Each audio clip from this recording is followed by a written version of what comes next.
ಮಸ್ಕಿ ತಾಲೂಕಿನ ತಿಮ್ಮಾಪುರ ಗ್ರಾಮದ 43 ಎಕರೆ ಅರಣ್ಯ ಭೂಮಿಯನ್ನು ಮಾದರಿ ಅರಣ್ಯ ಪ್ರದೇಶ ಹಾಗೂ ಉದ್ಯಾನವನ ಮಾಡಲು ವನಸಿರಿ ಫೌಂಡೇಶನ್ ರಾಜ್ಯಾಧ್ಯಕ್ಷ ಅಂಬ್ರೇಗೌಡ ಮಲ್ಲಾಪುರ್ ನೇತೃತ್ವದಲ್ಲಿ ಸಚಿವರಾದ ಈಶ್ವರ್ ಖಂಡ್ರೆ ಅವರಿಗೆ ಮನವಿ ಪತ್ರ ಸಲ್ಲಿಸಲಾಯಿತು.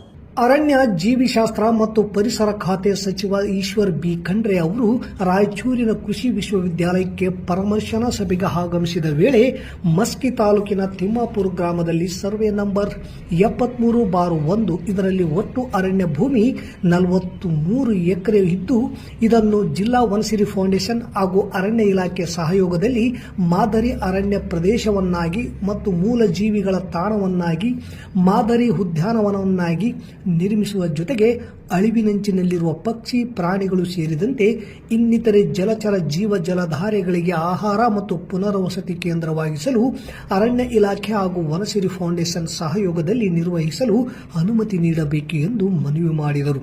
ಇದೇ ವೇಳೆ ಸಸಿಗಳ ಮೇಲಿನ ದರ ಕಡಿಮೆ ಮಾಡಿದ್ದಕ್ಕೆ ಸಚಿವರಿಗೆ ಧನ್ಯವಾದ ತಿಳಿಸಿ ಕಲ್ಯಾಣ ಕರ್ನಾಟಕದಲ್ಲಿ ಅತಿ ಹೆಚ್ಚು ಬೆಳೆಯುವ ಬೇವಿನ ಗಿಡಗಳನ್ನು ಯಾರೂ ಕಡಿಯದಂತೆ ಕ್ರಮ ಕೈಗೊಳ್ಳಬೇಕು ಹಾಗೂ ಹಣ್ಣಿನ ಗಿಡಗಳನ್ನು ಹೆಚ್ಚು ಬೆಳೆಸುವಂತೆ ಪ್ರೋತ್ಸಾಹಿಸಬೇಕೆಂದು ಮನವಿ ಮಾಡಿಕೊಂಡಾಗ ಇದಕ್ಕೆ ತಕ್ಷಣ ಸ್ಪಂದಿಸಿದ ಸಚಿವರು ತಮ್ಮ ಪಕ್ಕದಲ್ಲಿದ್ದ ಅರಣ್ಯ ಇಲಾಖೆ ಅಧಿಕಾರಿ ಸುರೇಶ್ ಬಾಬು ಅವರಿಗೆ ರಾಯಚೂರು ಜಿಲ್ಲೆಯಲ್ಲಿ ಬೇವಿನ ಗಿಡಗಳನ್ನು ಕಡಿಯದಂತೆ ಎಚ್ಚರ ವಹಿಸಿ ಎಂದು ಸೂಚಿಸಿದರು.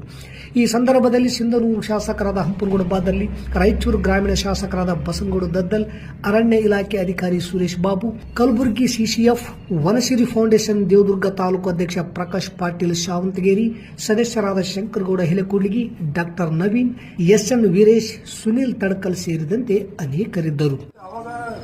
ರೆಗ್ಯುಲೇಟ್ ಮಾಡ್ಲಿಕ್ಕೆ ಬರುತ್ತೇನೋ ನೋಡಿ. ಈ ಭಾಗದಲ್ಲಿ ಬೇವಿನ ಜಾಸ್ತಿ ಇದೆ. 1.5 ಲಕ್ಷ ಪ್ಲಾಂಟೇಶನ್ ಒಬ್ಬರೇ ಮಾಡ್ಯಾರ ಸೊಸೈಟಿ ಮುಖಾಂತರ. ರೇಟ್ ಕಡಿಮೆ ಮಾಡಿದ್ರು ಸರ್ ಒಂದು ಹೇಳಿದಾಗ ಇದೊಂದು ಸರ್ ದಯವಿಟ್ಟು, ಯಾಕಂದ್ರೆ ಡೆಡಿಕೇಟ್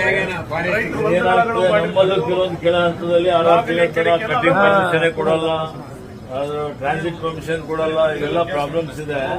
ನೋಡ್ತೀನಿ. ಅಮರಾಪುರ ಗ್ರಾಮದ ಗೋದಾ